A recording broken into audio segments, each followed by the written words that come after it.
안녕하세요 여러분, 세상돌아보기입니다. 오늘은 23년 7월 30일이고 일요일이네요. 자, 오늘은 정치논평 꼭지로 하나 골랐고요. 외국 사람 이야기들을 좀 해볼까 해요. 우리 이제 북미 종전선언 관련해서 그래서 외국에 소위 명망 있는 사람들은 뭐 보통 우리가 보는 전문가가 아니라 큰 안목을 가졌다고 평가받는 사람들을 말하는 겁니다. 그 사람들은 지금 상황에 대해서 현재 어떻게 보고 있으며 또 과거에 이에 관해서 이야기를 했던 사람들은 어떻게 보고 있을까? 지금 아주 빠른 속도로 세계가 회오리가 치고 있다고 저는 생각을 하고 있고, 그걸 어떻게 간접적으로 느낄 수 있느냐면은 이 같은 사안에 대해서 제가 벌써 이걸 한 2, 3년째 하고 있잖아요. 작년에 관련된 이야기를 했을 때하고 지금은 세상의 분위기가 아주 많이 달라지고 있다는 게 느껴지거든요. 자, 그런 부분은 제 느낌을 한번 전달해 보도록 하겠습니다. 그래서 예전에도 이 사람에 대해서 한번 다뤄보고 싶은 생각이 있었는데, 최근에 이 사람의 이야기를 여러 개를 다룬 채널을 제가 발견했기 때문에 지금 시점에 이런 생각을 한번, 이런 인물을 하나 소개하는 게 좋겠다는 생각을 제가 하게 됐고요. 찰스 프리맨이라고 미국 사람입니다. 미국 사람이고 100% 미국 사람입니다. 워싱턴 DC에서 태어났고 30년 정도 미국 외교계를 누빈 사람이고 여러 개의 나라 언어에 능숙합니다. 그래서 외교 분야에서는 뭐라고 할까, IT 분야의 어떤 스티브 잡스 또는 빌 게이츠 같은 정도의 명망을 갖고 있는 사람이에요.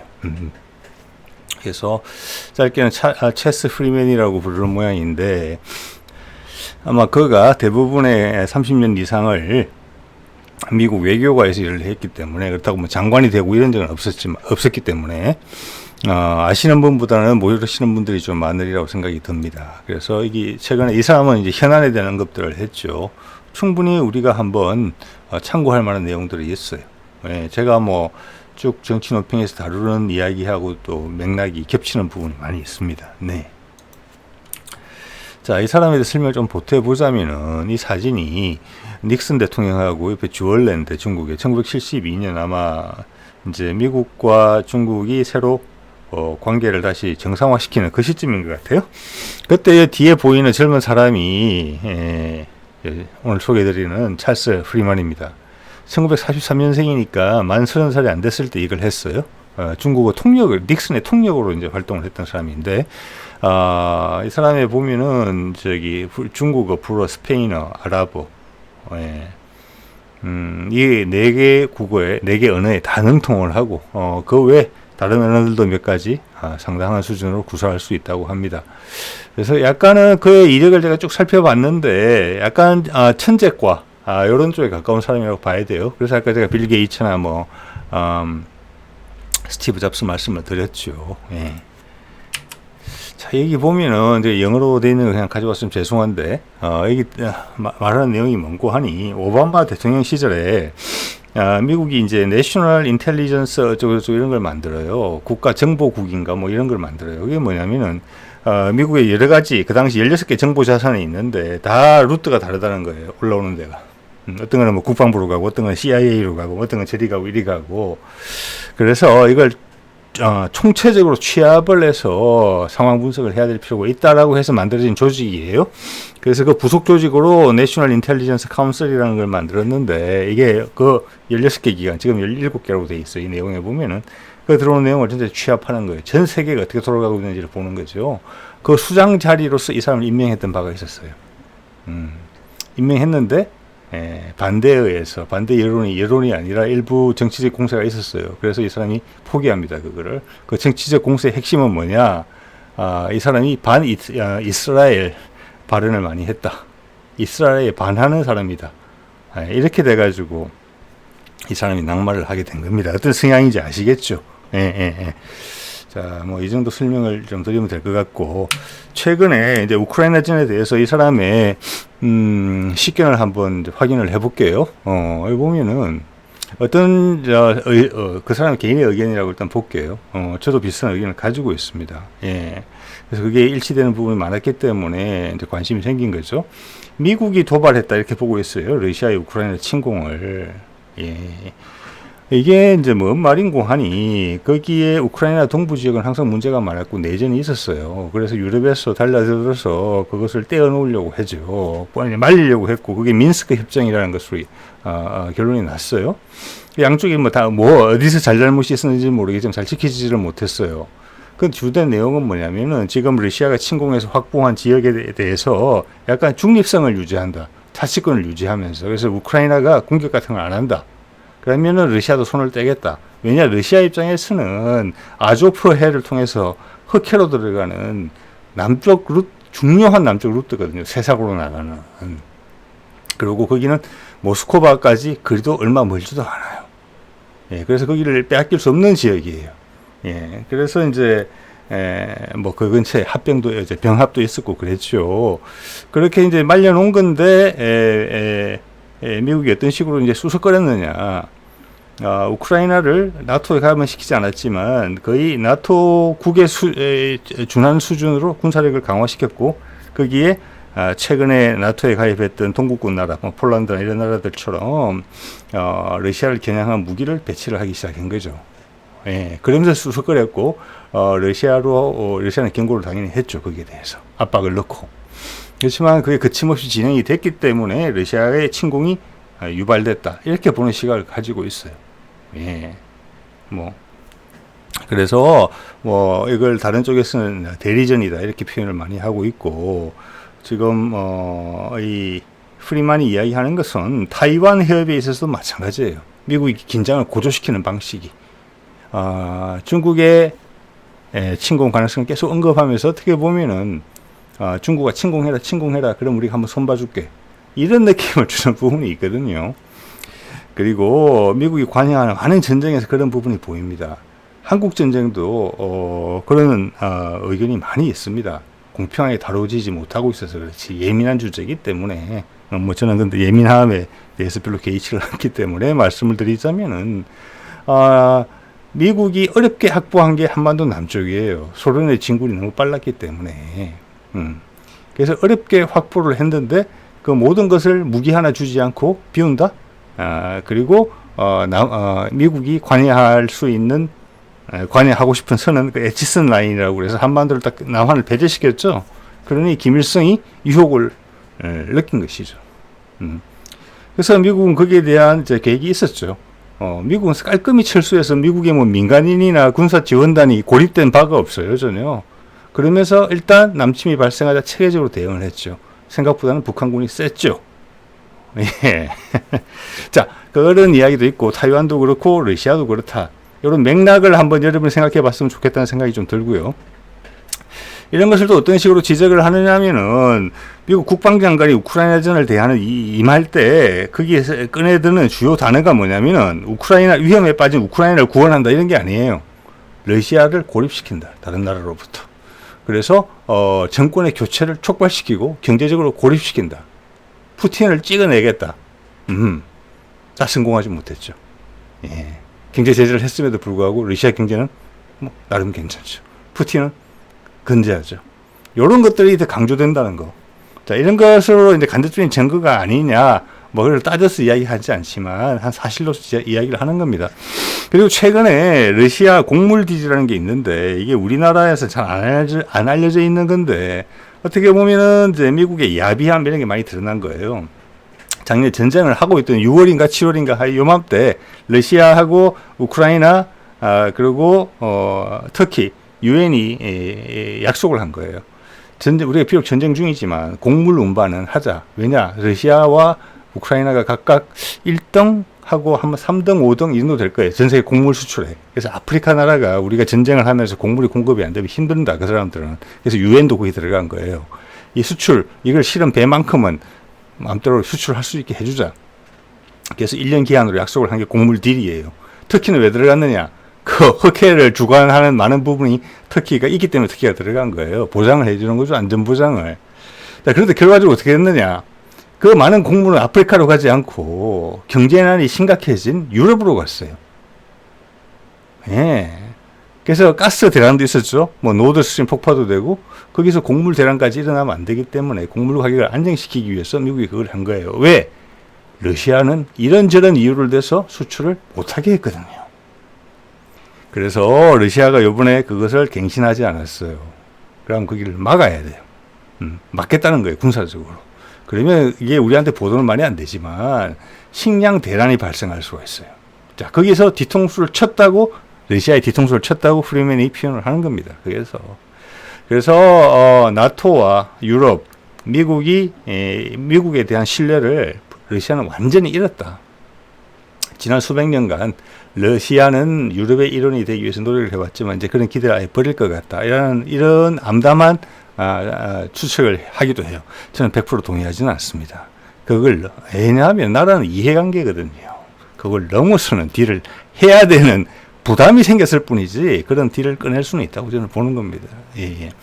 자, 이런 것들이 목표고, 여기서 이제 러시아는 안 죽기 위해서 했다 이렇게 보면 돼요. 그러면서 그 와중에도 또 속았다. 그리고 유럽 국가들은 무력했다.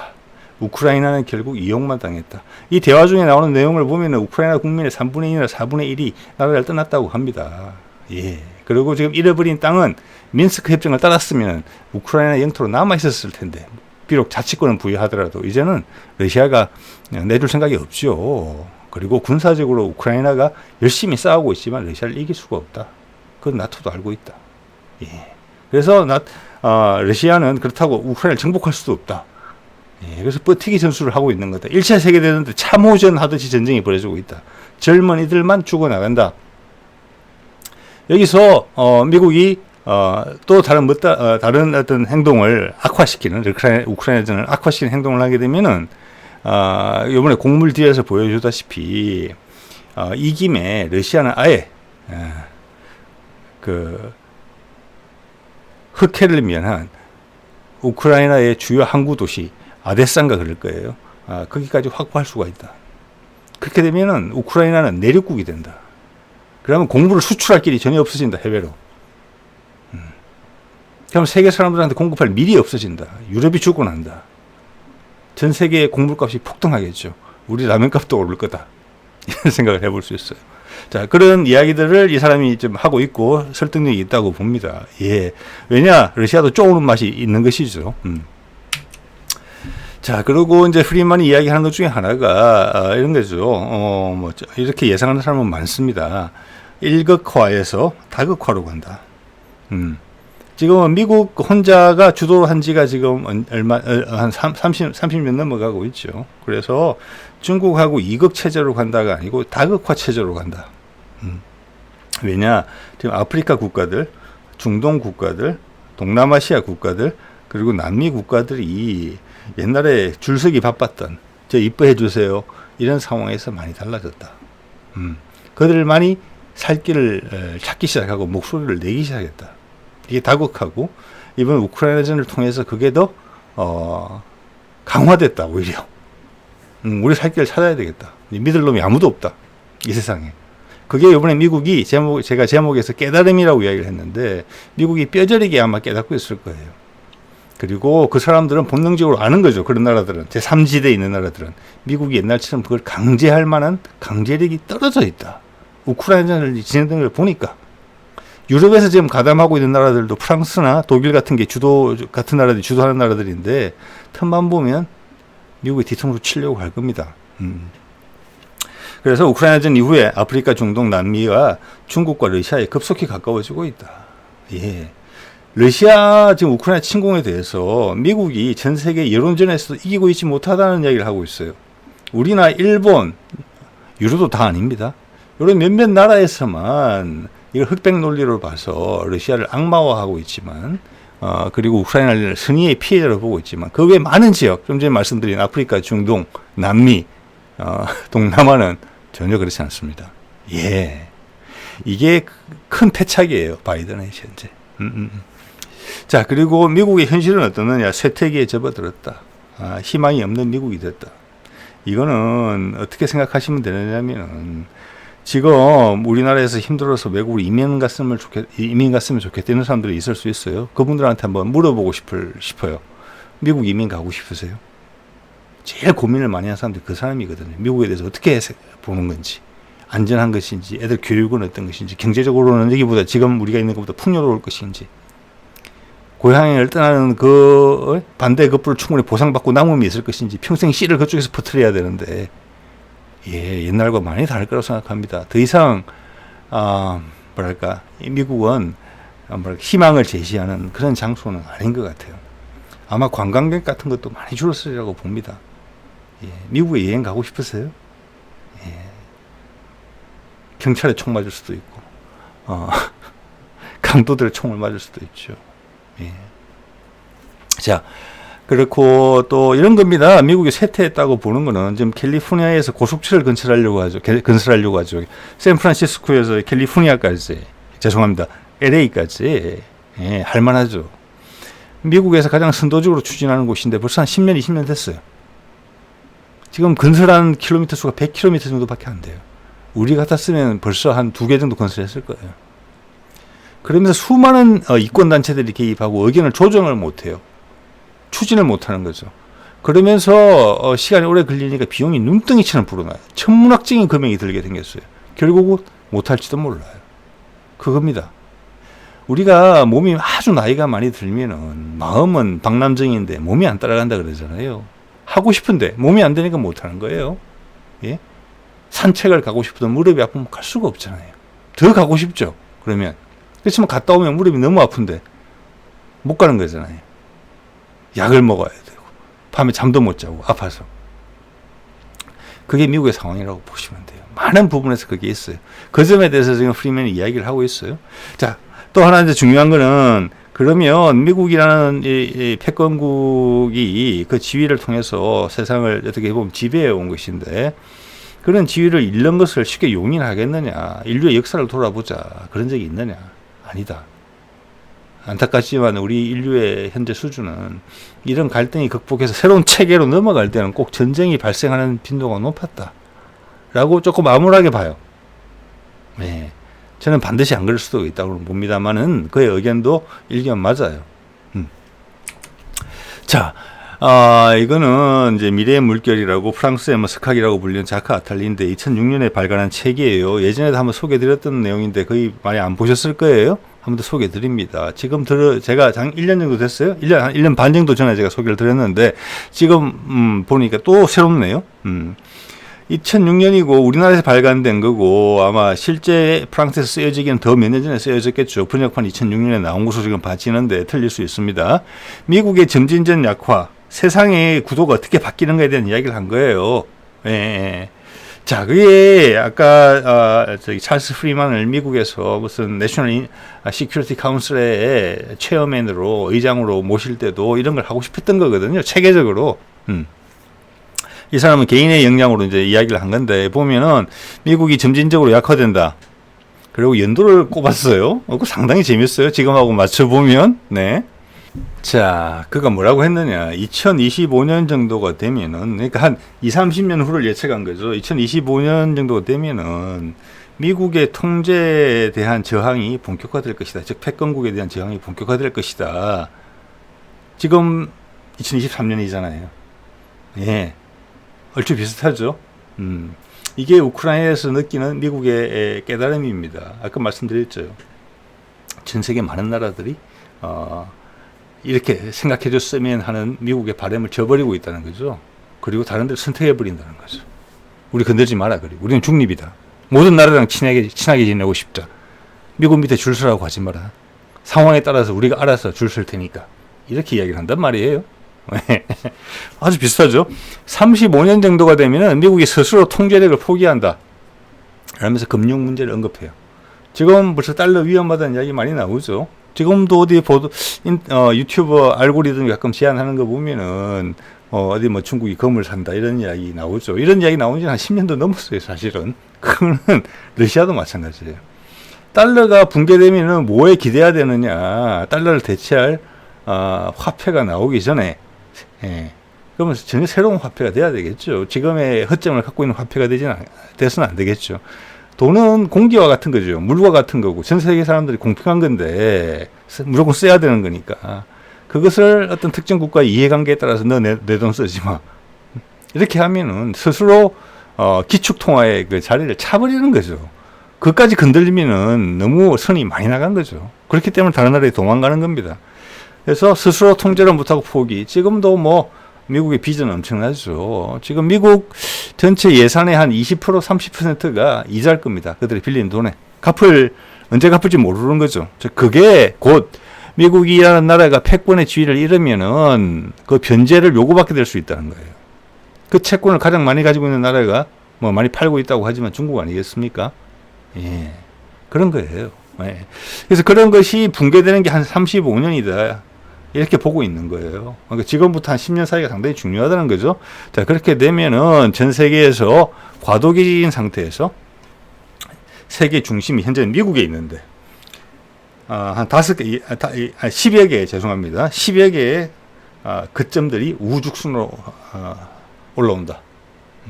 자, 이게 이제 다극화를 의미하는 것이죠. 그러면서 그들 사이에 교통정리가 된다. 왜냐? 어차피 지도자가 나와야 교통정리가 되는 거니까. 예, 우죽순처럼 된 상태가 오래 갈 수는 없죠. 그거는 다음에 정리된 단계, 그 전보다 수준 높은 단계, 지도자가 필요하죠. 예. 평등을 강조한 공산주의가 정권을 잡아도 지도자는 있어야 되고, 민중 봉기가 일어나도 지도자는 있어야 돼요. 그건 마찬가지예요. 어떻게 그런 구조를 운용하는가에 대한 방식이 달라질 따름이에요.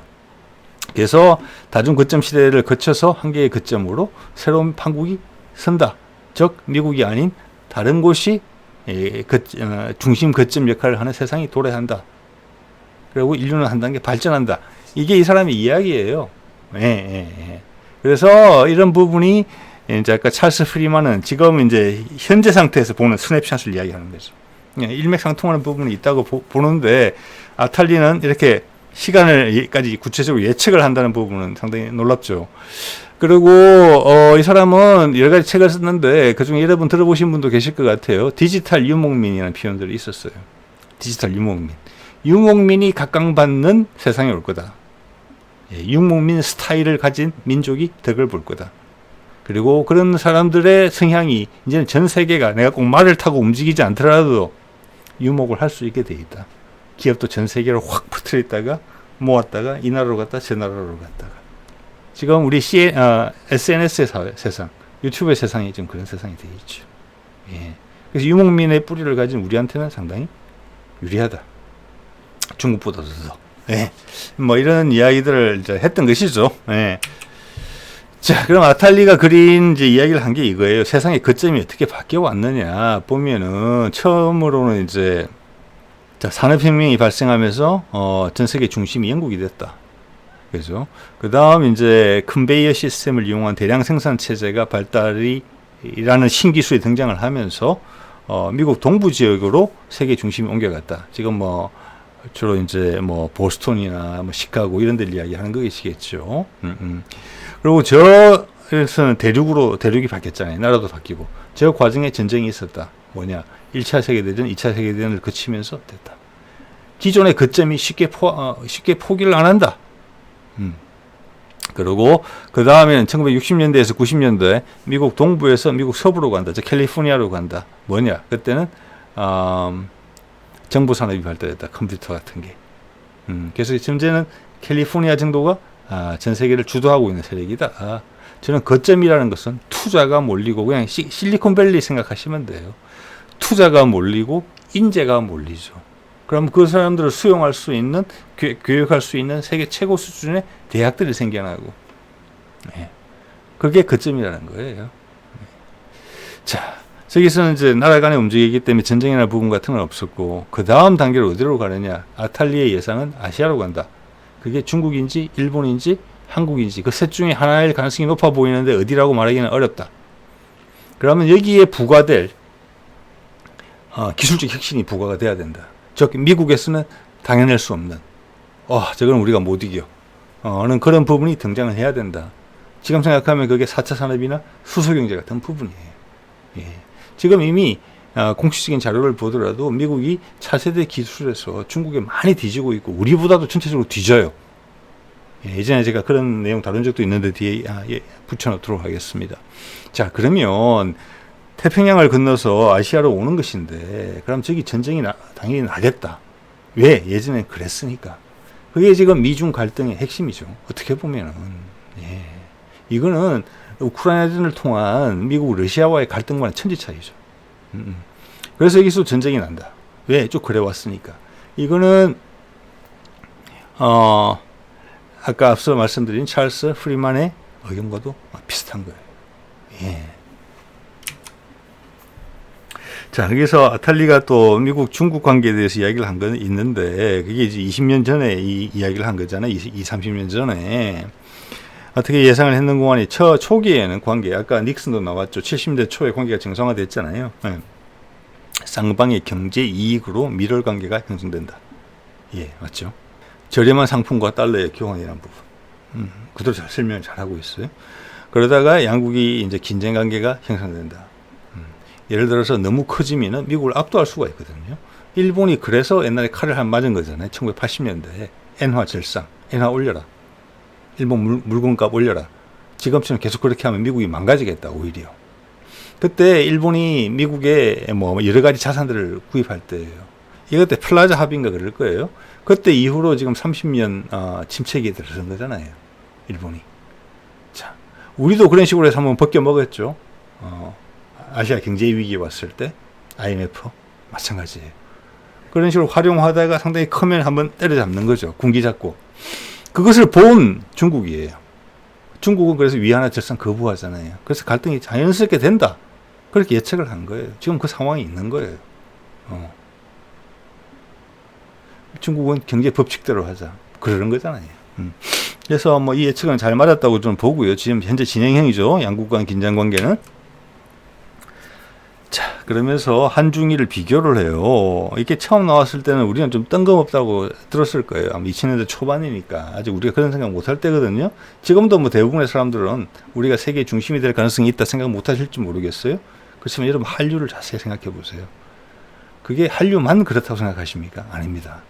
그 춤, 노래, 가사, 영상 이런 것들은 나라가 전체적으로 받쳐주는 인프라가 다 됐기 때문에, 기간 문화들이 다 됐기 때문에, 그게 산업이든지 뭐 정치라든지 경제라는 부분이 다 됐기 때문에 그거에 엑기스가 모여서 놀이 문화로 만들어지는 거예요. 그 수준에 맞게.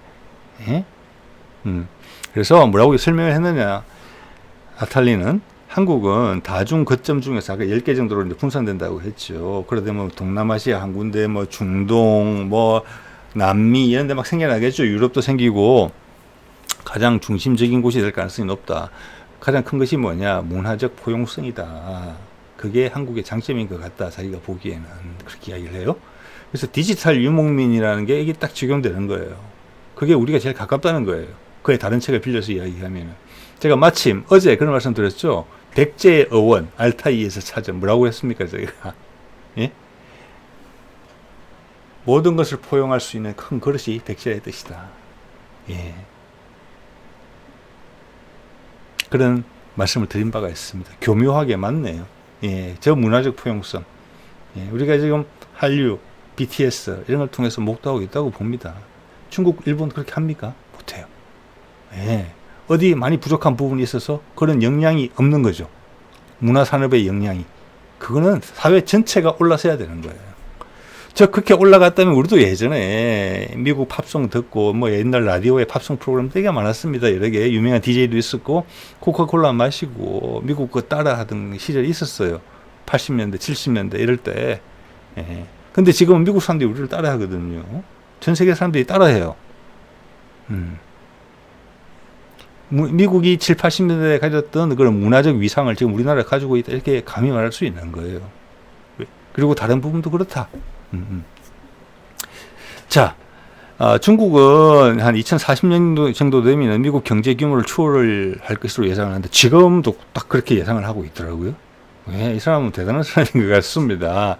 예상이 되는데 문제점은 뭐냐. 70년 이상의 일당 독재에 따른 분열 가능성이다. 예, 저는 이거 100% 공감하고 비슷한 말씀 드린 적이 있습니다. 이렇게 말씀드렸죠. 우리는 4.19 때 혁명도 하고 데모도 많이 하고 그죠? 그러다가 다시 또 군부 독재가 군사 독재 시대를 거쳤지만 한 번도 쉽게 물러선 적이 없어요. 그죠? 광주에서의 민주항쟁도 있었죠. 5.18 실패했지만 보여줬죠. 그 다음 6월 항쟁이 있었죠. 또 실패했죠. 이어서 군인이 계속 대통령이 됐지만 해냈습니다. 그래도 그게 계속 살아있어요. 그리고 박근혜 탄핵. 예.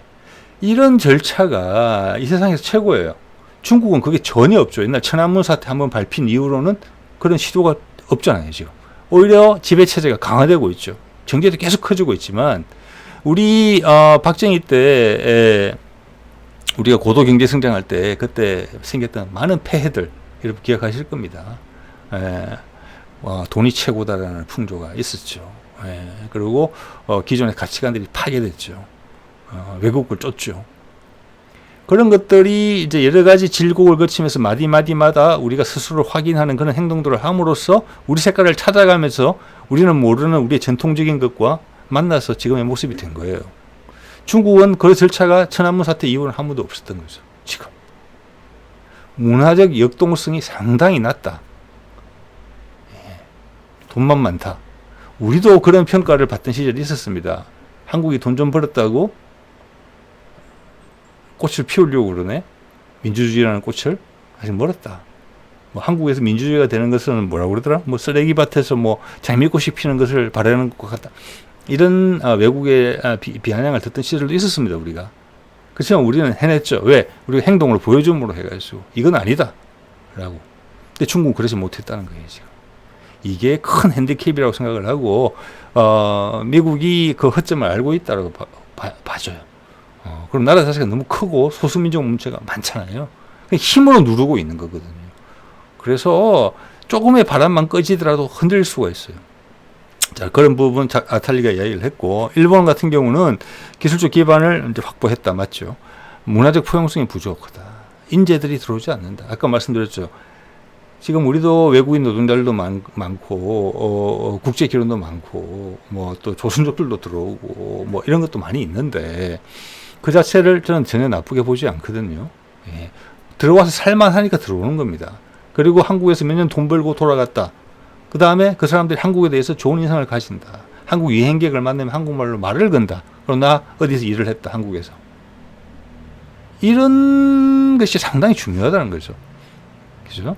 우리가 지금 이 단계에서 하나 더 올라가려면은 우리가 비록 그 양측면이 다 있어요. 우리는 분단이 오래돼가지고 섬나라잖아요.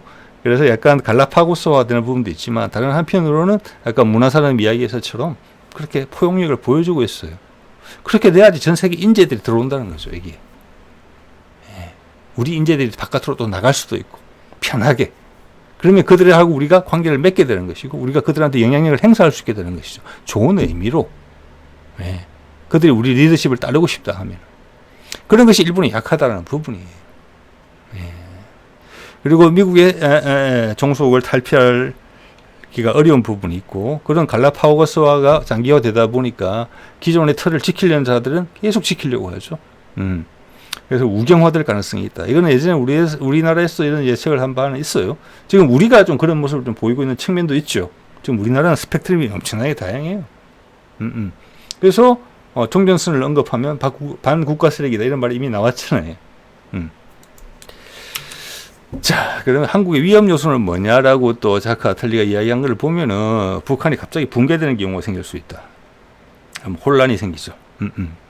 그리고 북한을 이제 업데이트를 하려면 돈이 많이 들 것이다. 예. 그리고 북한의 진공 상태가 발생하면 전 세계에서 왜냐 노른자위 땅이니까 우리나라는 지금 전 세계에서 그리고 그 비중이 더 중요성이 더 올라가고 있으니까 외세들이 당연히 개입한다. 그게 위험 요인이다. 북한의 핵무기 이런 이야기가 있었어요. 중요한 요인이죠. 예. 자, 그러면 새로운 거점에 대해서 어떤 새로운 거점이 전 세계 자본주의가 크기 위해서 어떤 게 더 가능성이 있느냐라고 했을 때 자크 아틀리가 이야기한 게 이게 프랑스에 영향을 줬다고 봅니다. 이게 프랑스의 그 대통령의 그 뭐랄까 보좌관으로 일을 한 적도 있어요. 아틀리가 새로운 거점의 형성이 필요한 데가 어디냐? 시베리아 횡단철도 아시안 하이웨이다. 아시아의 발전된 지역과 유럽이 연결돼야 된다. 그럼 그 가운데서 여러 거점이 생겨나면서 경제가 커질 수 있다. 이런 이야기를 지금 하는 거예요. 그 시베리아 횡단철도, 아시안 하이웨이 이런 게 있죠. 지금 우리나라도 지금 노선들 다 있죠. 그래서 우리 일반 고속도로, 경부고속도로가 계속 1번이 돼서 어디까지 가는 거예요. 그리고 새로운 기술적 혁신이 나와야 되는데 지금은 뭐냐. 제가 봐서는 4차 산업이나 수소경제, 특히 수소경제 이 부분이 상당히 크다. 자, 이런 것들이 어울러지면서 미국을 떠나서 아시아에 한 군데 정착을 하는데 리더십으로 그러면 그 거점으로서 일단 자리도 좋아야 되겠죠. 문화적 포용성도 있어야 되겠죠. 세계 인재들이 이게 와서 오고 싶은 거예요. 투자를 하고 싶은 거예요. 달러를. 그리고 언론도 와서 아이고 이게 편하네. 이런 모습, 새로운 어떤 대안, 새로운 세상을 위한 철학, 지금 그런 게 별로 없잖아요.